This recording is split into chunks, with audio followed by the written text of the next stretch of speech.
Class 11 অর্থাৎ একাদশ শ্রেণীর ছাত্রছাত্রী বন্ধুরা, তোমাদেরকে আমাদের YouTube channel enjoy exam YouTube চ্যানেলে স্বাগত জানাই। আজকের এই ভিডিওতে 80টি গুরুত্বপূর্ণ এমসিকিউ নিয়ে তোমাদের সাথে আলোচনা করব এবং ওয়ান লাইনার এমসিকিউ যেখানে কোনো অপশান কিন্তু থাকবে না। শিক্ষাবিজ্ঞান বিষয়টি অর্থাৎ এডুকেশন বিষয়টি তোমাদের যাদের রয়েছে, তো তোমরা ভিডিওটা সম্পূর্ণ দেখবে। এর আগে আমরা বেশ কিছু প্রশ্নপত্র কিন্তু আপলোড করে দিয়েছি, তো সেই সেটগুলো তোমরা কমপ্লিট করবে পরীক্ষায় ভালো রেজাল্ট করার জন্য। আশা করছি এখান থেকে তোমরা অনেকটাই কমন পেয়ে যাবে। তো আমি এছাড়াও আমাদের যে হোয়াটসঅ্যাপ চ্যানেল রয়েছে সেখানে তোমরা জয়েন হতে পারো। এই ভিডিওর প্রথম কমেন্ট বক্সে আমরা পিন করে দেবো, হোয়াটসঅ্যাপ চ্যানেলে তোমরা জয়েন হয়ে যাবে। যখনই গুরুত্বপূর্ণ সমস্ত আপডেট সবার আগে পাবে, যেটা ইউটিউবে দেওয়া সম্ভব নয়, ধরো পিডিএফ আরে সেগুলো সব কিন্তু আমরা হোয়াটসঅ্যাপ চ্যানেলে দিয়ে দেবো। তো তোমরা হোয়াটসঅ্যাপ চ্যানেলে চাইলে জয়েন হতে পারবে। আর ভিডিওটা একটু বন্ধুদেরকে শেয়ার করে দাও যাতে আমরা সবার কাছে পৌঁছাতে পারি। তো দেখো, প্রথম প্রশ্ন, আধুনিক শিক্ষা ব্যবস্থা। তো আধুনিক শিক্ষা ব্যবস্থা হলো কি? আধুনিক শিক্ষা ব্যবস্থা হচ্ছে শিশু কেন্দ্রিক শিক্ষা ব্যবস্থা। একটু ভালো করে মনে রাখো, আধুনিক শিক্ষা ব্যবস্থা হলো শিশু কেন্দ্রিক শিক্ষা ব্যবস্থা। শিশুকে কেন্দ্র করে, যেখানে শিশুকেই প্রাধান্য দেওয়া হচ্ছে আধুনিক শিক্ষা ব্যবস্থা, এটা মনে রাখবে। নেক্সট আমরা চলে আসবো 2 নম্বর প্রশ্ন। আধুনিক শিশু শিক্ষার জনক কে? উত্তর হবে রুশো। দেখো, আমি বলেছি কি তোমাদের পরীক্ষায় 4টে করে অপশান থাকবে, এখানে জাস্ট একটু তাড়াতাড়ি আমরা একটু তাড়াতাড়ি তোমাদেরকে বলে দেবো। তো দেখো 3 নম্বর, দেখো ইউনেস্কো এর কতগুলি জাতীয় কমিশন রয়েছে? মনে রাখবে ইউনেস্কো এর 199টি জাতীয় কমিশন রয়েছে। চলো 4 নম্বর প্রশ্ন। প্রাচীন ভারতের শিক্ষার লক্ষ্য কি? প্রাচীন ভারতের শিক্ষার লক্ষ্য ছিল মোক্ষ লাভ করা। অত্যন্ত গুরুত্বপূর্ণ, প্রাচীন ভারতের শিক্ষার লক্ষ্য হচ্ছে মোক্ষ লাভ করা, মনে রাখবে। 5 নম্বর প্রশ্ন। কোন দার্শনিক সর্বপ্রথম সমাজবিদ্যা শব্দটি ব্যবহার করেন? উত্তর হবে আগস্টক। ওকে, আগস্টাক।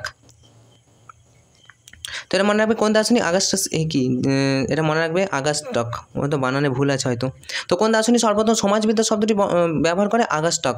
নেক্সট প্রশ্ন দেখো, শিল্পকলা, সাহিত্য, ভাষা, নাটক প্রভৃতির মাধ্যমে সংস্কৃতির কোন উপাদান প্রকাশিত হয়? উত্তর হবে বাস্তব এবং অবাস্তব উপাদান।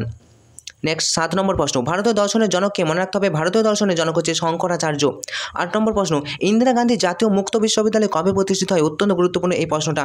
1985। আমরা যে মডেল সেটগুলো করেছিলাম সেখানেও কিন্তু কমন ছিল। তো ইন্দিরা গান্ধী জাতীয় মুক্ত বিশ্ববিদ্যালয়, Indira Gandhi national open university, এটি 1985 খ্রিস্টাব্দে প্রতিষ্ঠিত হয়। নেক্সট 9 নম্বর প্রশ্ন। প্রজ্ঞা শব্দের অর্থ কী? প্রজ্ঞা শব্দের অর্থ হবে জ্ঞান। চলো 10 নম্বর প্রশ্ন। যে কোনো শিক্ষা পরিকল্পনাকে সার্থক করে তোলার জন্য কী প্রয়োজন? যে কোনো শিক্ষা পরিকল্পনাকে সার্থক করে তোলার জন্য যোগ্য শিক্ষক প্রয়োজন। 11 নম্বর প্রশ্ন। পাঠ্যক্রম রচনার একটি উপাদান কী? উত্তর হবে পাঠ্যক্রম রচনার একটি উপাদান হলো শিক্ষার্থীর চাহিদা এবং সামর্থ্য। পাঠ্যক্রম রচনায় একাধিক উপাদান থাকতে পারে, তার মধ্যে একটা উপাদান হলো শিক্ষার্থীর চাহিদা এবং সামর্থ্য। 12 নম্বর প্রশ্ন। বিশ্বতত্ত্ব কোন দর্শনের শাখার অন্তর্ভুক্ত? উত্তর হবে বিশ্বতত্ত্ব, এটি অধিবিদ্যা শাখার অন্তর্ভুক্ত। 13 নম্বর প্রশ্ন। সংগতি বিধান কথাটির অর্থ কী? উত্তর হবে সংগতি বিধান কথাটির অর্থ হবে অভিযোজন। 14 নম্বর প্রশ্ন। সামাজিক সচলতার প্রভাব বিস্তারকারী উপাদান কোনটি? সামাজিক সচলতার প্রভাব বিস্তারকারী উপাদান হচ্ছে সামাজিক উপাদান। তো সামাজিক সচলতার প্রভাব বিস্তারকারী উপাদান কোনটি? সামাজিক উপাদান। মনে রাখবে। 15 নম্বর প্রশ্ন দেখো, বসুন্ধরা বৈঠক কোথায় অনুষ্ঠিত হয়? মনে রাখো, বসুন্ধরা বৈঠক অনুষ্ঠিত হয় ব্রাজিলে। তাই বসুন্ধরা বৈঠক কোথায় অনুষ্ঠিত হয়? বসুন্ধরা বৈঠক অনুষ্ঠিত হয় ব্রাজিলে। নেক্সট 16 নম্বর প্রশ্ন। যে শিক্ষা ব্যবস্থায় ছাত্রছাত্রীকে নিয়মিত উপস্থিত থাকতে হয় তা কী শিক্ষা ব্যবস্থা? আমি আবারও বলেছি তোমাদের, যে শিক্ষা ব্যবস্থায় ছাত্রছাত্রীকে নিয়মিত উপস্থিত থাকতে হয়, পরীক্ষা দিতে হয়, নির্দিষ্ট পাঠ্যক্রম থাকে, তাকে বলে নিয়ন্ত্রিত শিক্ষা ব্যবস্থা। নেক্সট প্রশ্ন। অনিয়ন্ত্রিত শিক্ষার মাধ্যম কি? অনিয়ন্ত্রিত শিক্ষার মাধ্যম কি? অনিয়ন্ত্রিত শিক্ষার একটা মাধ্যম হচ্ছে পরিবার। অত্যন্ত গুরুত্বপূর্ণ এই প্রশ্নটা, মনে রাখবে। নেক্সট দেখো, লোকাচার কী ধরনের সংস্থা? এই লোকাচার কী ধরনের সংস্থা? এটা হচ্ছে অবশ্যই অবিধিবদ্ধ সংস্থা। লোকাচার একটি অবিধিবদ্ধ সংস্থা। নেক্সট প্রশ্ন দেখো, ভারতের প্রথম কোথায় দূরশিক্ষা পঠন চালু হয়? ভারতের প্রথম কোথায় দূরশিক্ষা পঠন চালু হয়? উত্তর হবে দিল্লি বিশ্ববিদ্যালয়ে ভারতের প্রথম দূরশিক্ষা পাঠন চালু হয়। 20 নম্বর প্রশ্ন দেখো, শিক্ষা মানুষের দেহ এবং মন এবং আত্মার পরিপূর্ণ বিকাশ ঘটায়, একথা কে বলেছেন? অত্যন্ত গুরুত্বপূর্ণ, মহাত্মা গান্ধী। মহাত্মা গান্ধীর মতে শিক্ষা কী? শ্রী অরবিন্দের মতে শিক্ষা কী? এছাড়াও আমাদের স্বামী বিবেকানন্দের মতে শিক্ষা কী? অত্যন্ত গুরুত্বপূর্ণ। তো মনে রাখবে, শিক্ষা মানুষের দেহ, মন এবং আত্মার পরিপূর্ণ বিকাশ ঘটায়, এই কথাটা বলে গিয়েছিলেন মহাত্মা গান্ধী। নেক্সট 21 নম্বর প্রশ্ন। পরিবার হলো মানব সমাজের প্রাচীনতম শিক্ষালয়, উক্তিটি কার? পরিবার হলো মানব সমাজের প্রাচীনতম শিক্ষালয়, এই উক্তিটি কিন্তু ব্যালার্ডের। ওকে, তাহলে পরিবার হলো মানব সমাজের প্রাচীনতম শিক্ষালয়, উক্তিটি হচ্ছে ব্যালার্ডের। 22 নম্বর প্রশ্ন। একটি রাষ্ট্রের সার্বিক উন্নয়নের জন্য শিক্ষার কোন লক্ষ্য প্রয়োজন? একটি রাষ্ট্রের সার্বিক উন্নয়নের জন্য শিক্ষার লক্ষ্য হচ্ছে ব্যক্তি এবং সমাজতান্ত্রিক লক্ষ্যের প্রয়োজন। তাহলে একটি রাষ্ট্রের সার্বিক উন্নয়নের জন্য শিক্ষার ব্যক্তি ও সমাজতান্ত্রিক লক্ষ্যের কিন্তু প্রয়োজন।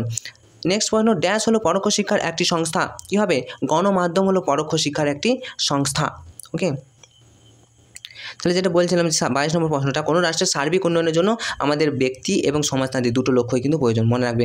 এবার চলে আসবো 24 নম্বর প্রশ্ন, সামাজিক সংগঠনগুলি নীতি এবং মূল্যবোধ ভিত্তি করে প্রতিষ্ঠিত সংস্থার উদ্দেশ্য সম্পর্কে কার অভিমত? তো কি বলেছে, আবার বলি, যে সামাজিক সংগঠনগুলি বলছে নীতি এবং মূল্যবোধ ভিত্তি করে প্রতিষ্ঠিত সংস্থার উদ্দেশ্য সম্পর্কে, তো এটি কার অভিমত? এটি বলেছেন এমিল ডুরখেইম।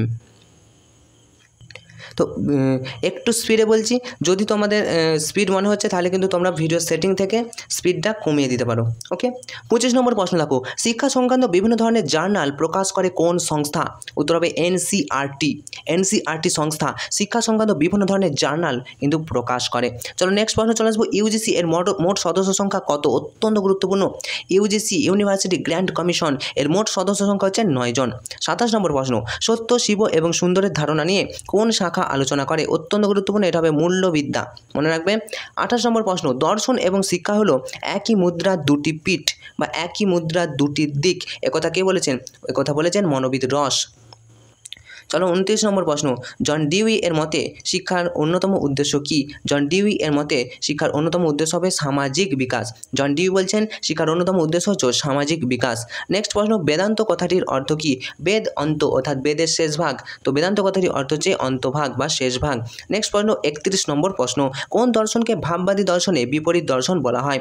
উত্তর হবে প্রকৃতিবাদী দর্শনকে ভাববাদী দর্শনে বিপরীত দর্শন বলা হয়। 32 নম্বর প্রশ্ন দেখো, সকল জ্ঞান অভিজ্ঞতার মধ্য দিয়ে অর্জিত, সকল জ্ঞান অভিজ্ঞতার মধ্য দিয়ে অর্জিত কোন দর্শনে বলা হয়েছে? অবশ্যই এটা বাস্তববাদ এর মধ্য দিয়ে বলা হয়েছে, সকল জ্ঞানই নাকি অভিজ্ঞতা অর্জনের মধ্য দিয়ে অর্জিত, তো অবশ্যই এটা বাস্তববাদ বলেছে। 33 নম্বর প্রশ্ন দেখো, বস্তুগত ভাববাদের মূল বক্তব্য কি? বস্তুগত ভাববাদের মূল বক্তব্য হবে ঈশ্বর একমাত্র সর্বশক্তিমান। তাই বস্তুগত ভাববাদের মূল বক্তব্য কি? বস্তুগত ভাববাদের মূল বক্তব্য হবে ঈশ্বরই একমাত্র সর্বশক্তিমান। নেক্সট 34 নম্বর প্রশ্ন দেখো, সরল জীবনযাপন এবং উন্নত চিন্তা কোন শিক্ষাবিদের জীবনাদর্শন? সরল জীবনযাপন এবং উন্নত চিন্তা এটা অবশ্যই গান্ধীজির জীবনাদর্শন। তা আবার বলি, সরল জীবনযাপন উন্নত চিন্তা, জীবনযাপন সরল হোক কিন্তু চিন্তা হবে উন্নত, তো এটা অবশ্যই গান্ধীজির অভিমত। নেক্সট প্রশ্ন 35 নম্বর প্রশ্ন, সমাজের ক্ষুদ্র সংস্করণ বলা হয় কাকে? অবশ্যই খুবই একটি গুরুত্বপূর্ণ প্রশ্ন, এটাও স্টার মার্ক করবে। সমাজের ক্ষুদ্র সংস্করণ বলা হয় বিদ্যালয়কে। নেক্সট প্রশ্ন দেখো 36 নম্বর প্রশ্ন, সংস্কৃতি হলো একটি ড্যাশ প্রক্রিয়া। সংস্কৃতি হলো এটি একটি অর্জিত প্রক্রিয়া, এটা আমরা জন্ম থেকে নিতে পারি না, এটা আমাদের অর্জন করতে হয়। নেক্সট 37 নম্বর প্রশ্ন দেখো, শিক্ষা হলো সামাজিক বিষয়, এ কথা কে বলেছেন? মনে রাখবে এমিল ডুরখেইম এর মতে শিক্ষা হলো সামাজিক বিষয়। নেক্সট প্রশ্ন, শিক্ষাশ্রয়ী সমাজবিদ্যার কার্য কী? শিক্ষাশ্রয়ী সমাজবিদ্যার কার্য কী? উত্তর হবে সামাজিক কার্যকলাপকে শিক্ষায় প্রয়োগ করা, এটা হবে শিক্ষাশ্রয়ী সমাজবিদ্যার কার্য। নেক্সট চলে আসবো 39 নম্বর প্রশ্ন, কোন ধরনের গোষ্ঠীর পরিকল্পনাগত পরিকাঠামো ও নিয়মাবলী থাকে? উত্তর হবে গৌণ গোষ্ঠী, এর পরিকাঠামোগত এবং পরিকল্পনাগত নিয়মাবলী থাকে। নেক্সট 40 নম্বর প্রশ্ন, শিক্ষা হলো সামাজিক পরিবর্তনের কি? শিক্ষা হলো সামাজিক পরিবর্তনের চালিকা শক্তি। তো এই ছিল তোমাদের টোটাল 40টি প্রশ্ন, 40টার মধ্যে তোমরা কতগুলো পারলে চলো দেখে নিই। তো তোমরা অবশ্যই কমেন্ট করে জানাও। তো একটু স্পিডে বলেছি, 40টা প্রশ্ন হয়ে গেল, আর 40টা প্রশ্ন তোমরা একটু দেখে নাও। তো প্রশ্নগুলো অত্যন্ত গুরুত্বপূর্ণ, ভালোভাবে খাতায় লিখে লিখে প্র্যাকটিস করবে। দেখো খুব কম সময়ের মধ্যে আমরা 40টা প্রশ্ন কিন্তু কমপ্লিট করে ফেলেছি।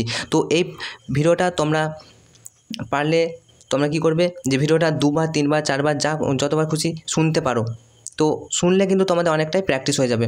তো দেখো পরের প্রশ্ন, দেখো পরের যে 40টা প্রশ্ন, 1 নম্বর প্রশ্ন, তাহলে মোট 80টা তোমাদেরকে বলেছি। দেখো, শিক্ষা হলো মানুষের অন্তর্নিহিত সত্তার পরিপূর্ণ বিকাশ, একথা কে বলেছে? দেখো এই প্রশ্নটা অত্যন্ত গুরুত্বপূর্ণ। তো শিক্ষা হলো মানুষের অন্তর্নিহিত সত্তার পরিপূর্ণ বিকাশ, একথাটা বলেছে স্বামী বিবেকানন্দ। নেক্সট প্রশ্ন, দর্শন ও শিক্ষা হলো একই মুদ্রার দুটি দিক মাত্র, তো এই মাত্র বললাম কি হবে? উত্তর হবে রস, ঠিক আছে, মনোবিদ রস বলছেন দর্শন ও শিক্ষা হলো একই মুদ্রার দুটি দিক। নেক্সট প্রশ্ন, অবরোহী এবং আরোহী শিক্ষা পদ্ধতি কাদের শিক্ষা দর্শনে বলা হয়েছে? অবরোহী এবং আরোহী শিক্ষা পদ্ধতি এটি ভাববাদী শিক্ষা দর্শনে বলা হয়েছে। নেক্সট 4 নম্বর প্রশ্ন, শিক্ষায় সঙ্গতি বিধানী শিক্ষা, কথাটি কে বলেছেন? শিক্ষায় সঙ্গতি বিধানী শিক্ষা, এই কথাটি বলেছে হর্নি। 5 নম্বর প্রশ্ন, এডুকেয়ার শব্দের অর্থ কী? অত্যন্ত গুরুত্বপূর্ণ, এডুকেয়ার শব্দের অর্থ লালন পালন করা। এডুশিয়ার শব্দের অর্থ কী? এডুক্যাটাম শব্দের অর্থ কী? এডুকেশীয় শব্দের অর্থ কী? প্রত্যেকটার অর্থ বই খুলো এবং ভালো করে লিখে নাও, বলছি ভালো করে মুখস্থ করো। ওকে, নেক্সট প্রশ্ন, পরীক্ষা আসার মতো চান্স আছে। নেক্সট 6 নম্বর প্রশ্ন যদি আসি, কোন ধরনের মানুষের শিক্ষার অনুপযোগী মাধ্যম হলো বেতার? বেতার, বেতার কাদের হতে পারে বলো? যারা মুখ এবং বধির অর্থাৎ বোবা এবং কালা, তো এদের ক্ষেত্রে একেবারে অনুপযোগী। অর্থাৎ বেতার এরা কোনোটাই এইভাবে শিখতে পারবে না, কারণ কি মুখ মানে বোবা আর বধির মানে কালা, আর বেতার মানে কি রেডিও। তাই রেডিও শুনে কি তারা পড়াশোনা করতে পারবে এইভাবে? না, অবশ্যই নয়। তাহলে তাদের চোখ খোলা রয়েছে, অর্থাৎ তাদেরকে কিন্তু দূরদর্শনের মাধ্যমে শিক্ষা দেওয়া যেতে পারতো। তাহলে এখানে তোমাদের বলেছে অনুপযোগী বলেছে, উপযোগী হলে কিন্তু নয়, অনুপযোগী বলেছে, খুব ভালো করে মনে রাখবে। 7 নম্বর প্রশ্ন চলে আসছি, ভারতীয় আধুনিক শিক্ষার জনক কাকে বলে? অত্যন্ত গুরুত্বপূর্ণ প্রশ্ন, মেঘ লেখে ভারতীয় আধুনিক শিক্ষার জনক বলা হয়। 8 নম্বর প্রশ্ন, অপবর্গ কথাটির অর্থ কী? অপবর্গ কথাটির অর্থ হলো মোক্ষ।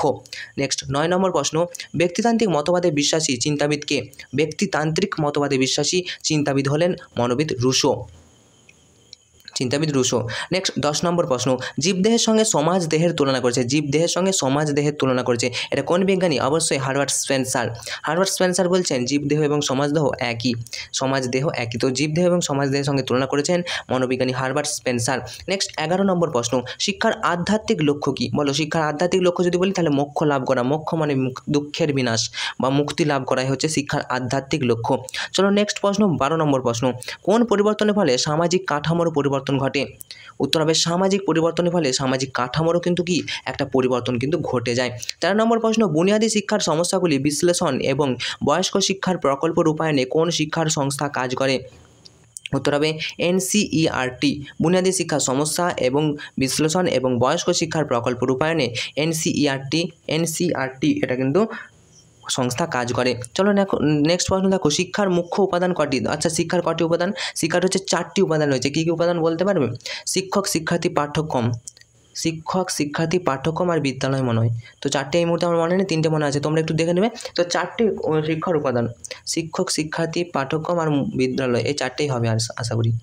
চলো নেক্সট 14 নম্বর প্রশ্ন হলো 15 নম্বর প্রশ্ন দেখো, অনিয়ন্ত্রিত শিক্ষার সঙ্গে যে তথ্যটি সঙ্গতিপূর্ণ নয় তা হলো? অনিয়ন্ত্রিত শিক্ষাতে, আমি আবার বলেছি, অনিয়ন্ত্রিত আর নিয়ন্ত্রিত, অনিয়ন্ত্রিত শিক্ষাতে এটা কিন্তু নির্দিষ্ট কোনো পাঠ্যক্রম থাকে না, ঠিক আছে? তাহলে নির্দিষ্ট পাঠ্যক্রম থাকে, এটা একেবারেই ভুল। চলো 16 নম্বর প্রশ্ন দেখো, আধুনিক শিক্ষার প্রধান উপাদান কি? অবশ্যই আধুনিক শিক্ষার, আমার যে আধুনিক শিক্ষা সেটা হচ্ছে প্রধান উপাদান শিক্ষার্থী, কারণ শিক্ষার্থী যদি না চায় তাহলে সে কিন্তু পড়তে পারবে না। আধুনিক শিক্ষার প্রধান উপাদানই হচ্ছে শিক্ষার্থী, আর প্রথমেই বললাম আধুনিক শিক্ষা হচ্ছে শিশু কেন্দ্রিক শিক্ষা, শিশুকে প্রাধান্য দেওয়া হয়েছে। নেক্সট 17 নম্বর প্রশ্ন, পৃথিবীর প্রথম দার্শনিক কে? বলো, পৃথিবীর প্রথম দার্শনিক হচ্ছে থ্যালিস, থ্যালিস পৃথিবীর প্রথম দার্শনিক। নেক্সট 18 নম্বর প্রশ্ন, শিক্ষাশ্রয়ী সমাজবিদ্যা হবে ড্যাশ, শিক্ষাশ্রয়ী সমাজবিদ্যা হবে ধর্মনিরপেক্ষ, শিক্ষাশ্রয়ী সমাজবিদ্যা কেমন হবে? ধর্মনিরপেক্ষ। 19 নম্বর প্রশ্ন দেখো, বিদ্যালয় সমাজের একটি ক্ষুদ্র সংস্করণ, একথা কে বলেছেন? বিদ্যালয় সমাজের একটি ক্ষুদ্র সংস্করণ, একথা বলেছে জন ডিউই। নেক্সট প্রশ্ন, বৌদ্ধ দর্শনের প্রকৃত জ্ঞান লাভের দ্বিতীয় উপায় কি? বৌদ্ধ দর্শনের মত অনুযায়ী প্রকৃত জ্ঞান লাভের দ্বিতীয় উপায় হবে অনুমান করা। নেক্সট 21 নম্বর প্রশ্ন দেখো, পরিবার কী ধরনের শিক্ষামূলক প্রতিষ্ঠান? আবার বলেছি, পরিবার এটি একটি অনিয়ন্ত্রিত শিক্ষা। নেক্সট, মুদালিয়ার কমিশনে দ্বিতীয় শিক্ষক হিসেবে সম্বোধন করা হয়েছে কাকে? মুদালিয়ার কমিশন বলছেন দ্বিতীয় শিক্ষক হলো আমাদের বিদ্যালয়ের পাঠাগার। 23 নম্বর প্রশ্ন দেখো, সমাজ কল্যাণের আদর্শ কোন সামাজিক পদ্ধতিকে বলা হয়? সমাজ কল্যাণের আদর্শ এটি অবশ্যই লোকনীতিকে বলা হয়। 24 নম্বর প্রশ্ন, লোকাচারের স্বীকৃতি এবং সমর্থনের মূল ভিত্তি কি? লোকাচারের স্বীকৃতি এবং সমর্থনের মূল ভিত্তি হচ্ছে জনসাধারণ। 25 নম্বর প্রশ্ন দেখো, ইউজিসি কত খ্রিস্টাব্দে স্বশাসিত সংস্থায় পরিণত হয়? ইউজিসি 1956 খ্রিস্টাব্দে স্বশাসিত সংস্থায় কিন্তু পরিণত হয়। তো ইউজিসি কত সালে স্বশাসিত সংস্থায় প্রতিষ্ঠিত হয়? 1956 সালে স্বশাসিত সংস্থায় পরিণত হয়। 26 নম্বর প্রশ্ন দেখো, সঙ্গতি বিধান হলো শিক্ষার একটি ড্যাশ, সঙ্গতি বিধান হলো শিক্ষার একটি শিক্ষার একটি লক্ষ্য। সঙ্গতি বিধান শিক্ষার একটি কি? সঙ্গতি বিধান শিক্ষার একটি লক্ষ্য। সঙ্গতি বিধান মানে কি? সামাজিকীকরণে সাহায্য করে, অর্থাৎ কোনো একটা জিনিসের সঙ্গে কোনো একটা জিনিসের সঙ্গতি বিধান বা ম্যানেজ করে নেওয়ার যে পদ্ধতি, সেটা হচ্ছে শিক্ষার একটা কি? এটা একটা লক্ষ্য। চলো নেক্সট প্রশ্ন 27 নম্বর প্রশ্ন, একটি নিয়ন্ত্রিত শিক্ষার সংস্থা, বলো নিয়ন্ত্রিত শিক্ষা অবশ্যই শিক্ষালয় বা বিদ্যালয় হবে। 28 নম্বর প্রশ্ন, ইউনেস্কো কত খ্রিস্টাব্দে জাতিসংঘের সহায়ক সংস্থা হিসেবে স্বীকৃতি লাভ করে? মনে রাখবে 1946 সালে UNESCO, United Nation Educational Scientific and Cultural Organisation, অর্থাৎ ইউনেস্কো কী করে? জাতিসংঘ এর সহায়ক সংস্থা হিসেবে স্বীকৃতি লাভ করে 1986 খ্রিস্টাব্দে। মনে রাখবে বিশ্বই দর্শনের জনক, কোন দার্শনিক বলছে? প্লেটো, প্লেটো বলছেন বিশ্বই দর্শনের জনক। নেক্সট প্রশ্ন 30 নম্বর প্রশ্ন, পারস্পরিক আন্তঃক্রিয়ার মাধ্যমে সামাজিক পরিবর্তন ঘটে, এটি কে বলেছেন? পারস্পরিক আন্তঃক্রিয়ার মাধ্যমে সামাজিক পরিবর্তন ঘটে, এটি বলেছেন ডেভিস। নেক্সট প্রশ্ন, বেদান্ত দর্শন শিক্ষার প্রধান লক্ষ্য কী? বেদান্ত দর্শনের শিক্ষার প্রধান লক্ষ্য হচ্ছে মোক্ষ লাভ করা। তো বেদান্ত দর্শনের শিক্ষার প্রধান লক্ষ্য কী? বেদান্ত দর্শনের শিক্ষার প্রধান লক্ষ্য হিসাবে মোক্ষ কিন্তু লাভ করা। পরের প্রশ্ন দেখো, মাধ্যমিক শিক্ষার ক্ষেত্রে ব্যাপক পরিবর্তন ঘটায় কোন কমিশন? মাধ্যমিক শিক্ষার ক্ষেত্রে ব্যাপক পরিবর্তন কিন্তু ঘটিয়ে দেয় মাধ্যমিক শিক্ষা কমিশন, অর্থাৎ 1952-53। মনে রাখবে, মাধ্যমিক ক্ষেত্রে মাধ্যমিক শিক্ষা কমিশন, বিশ্ববিদ্যালয়ের ক্ষেত্রে বিশ্ববিদ্যালয় শিক্ষা কমিশন, জাতীয় শিক্ষানীতি 1986। তো এগুলো আমরা যেগুলো বলছি, মাধ্যমিক শিক্ষা কমিশন 1952-53, বিশ্ববিদ্যালয় শিক্ষা কমিশনটা মনে রাখবে 1948-49, জাতীয় শিক্ষানীতি 1986। এছাড়া কোঠারি কমিশন একটা গড়ে উঠেছিল 1964-66 মনে হয়। তো এগুলো একটু দেখে যাবে। নেক্সট আমরা চলে আসি বেদান্ত কথাটির অর্থ কী? বেদান্ত কথার অর্থ যেটা বললাম কি অন্তভাগ বা বেদের শেষ ভাগ বেদান্ত। নেক্সট, পর্যবেক্ষণ পদ্ধতি কোন শিক্ষাবিদের? পর্যবেক্ষণ পদ্ধতি অবশ্যই পেস্তাল। পর্যবেক্ষণ পদ্ধতি কোন শিক্ষাবিদ? পেস্তাল। নেক্সট 35 নম্বর প্রশ্ন দেখো, দার্শনিকরা প্রকৃতিবাদী দর্শনকে কোন দৃষ্টিভঙ্গি দিয়ে ব্যাখ্যা করেছেন? দার্শনিকরা বৈজ্ঞানিক দৃষ্টিভঙ্গি দ্বারা ব্যাখ্যা করেছেন প্রকৃতিবাদী দর্শনকে। 36 নম্বর প্রশ্ন, কে প্রথম শিক্ষাশ্রয়ী সমাজবিদ্যার পাঠদান শুরু করেন? শিক্ষাশ্রয়ী সমাজবিদ্যার পাঠদান শুরু করেন হেনরি সোয়ার্লো প্রথম সমাজবিদ্যার পাঠদান শুরু করেছেন শিক্ষাশ্রয়ী সমাজবিদ্যা। সোশিওলজি শব্দটি উৎপত্তি, এর অর্থ কী? সোশিওলজি শব্দটি উৎপত্তি, তো এর অর্থ হচ্ছে সমাজের বিজ্ঞান, সোশিওলজি। 38 নম্বর প্রশ্ন, কোন ধরনের গোষ্ঠীর পরিকল্পনাগত পরিকাঠামো ও নিয়মাবলী রয়েছে? বলো, গৌণ গোষ্ঠী। এর পরিকাঠামোগত এবং পরিকল্পনাগত পরিকাঠামো এবং নিয়মাবলী রয়েছে গৌণ গোষ্ঠীর। নেক্সট 39 নম্বর প্রশ্ন, পাঠ্যক্রম হলো অভিজ্ঞতার ড্যাশ। পাঠ্যক্রম হলো অভিজ্ঞতার যোগফল। নেক্সট, সাংস্কৃতিক পরিবর্তনের মাধ্যমে মানুষের ড্যাশ পরিবর্তন হয়। সাংস্কৃতিক পরিবর্তনের মাধ্যমে মানুষের জীবনধারা কিন্তু পরিবর্তন হয়ে যায়। তো এই ছিল তোমাদের জন্য টোটাল 80টি কোশ্চেন। অত্যন্ত গুরুত্বপূর্ণ এই প্রশ্নগুলো। যদি একবারে মুখস্থ না হয় আরেকবার ভিডিওটা তোমরা দেখে নিতে পারো। এছাড়াও কমেন্ট বক্সের প্রথম কমেন্টে আমরা পিন করে দিচ্ছি আরও কয়েকটি মডেল প্রশ্নপত্র সম্পূর্ণ সিলেবাস থেকে 4টি মডেল সেট আলোচনা করেছি এবং বোর্ডের একটি নমুনা প্রশ্নপত্র আপলোড করা আছে। তো অবশ্যই তোমরা সেগুলো দেখে কমপ্লিট করে কিন্তু তবে পরীক্ষা দিতে যাবে। তো অবশ্যই তোমাদের পরীক্ষা ভালো হবে এই শুভকামনা জানিয়ে আজকের মতো ভিডিওটা এখানেই শেষ করছি। তোমাদের আগের পরীক্ষাগুলো কেমন হয়েছে অবশ্যই কমেন্ট করতে জানাতে ভুলো না।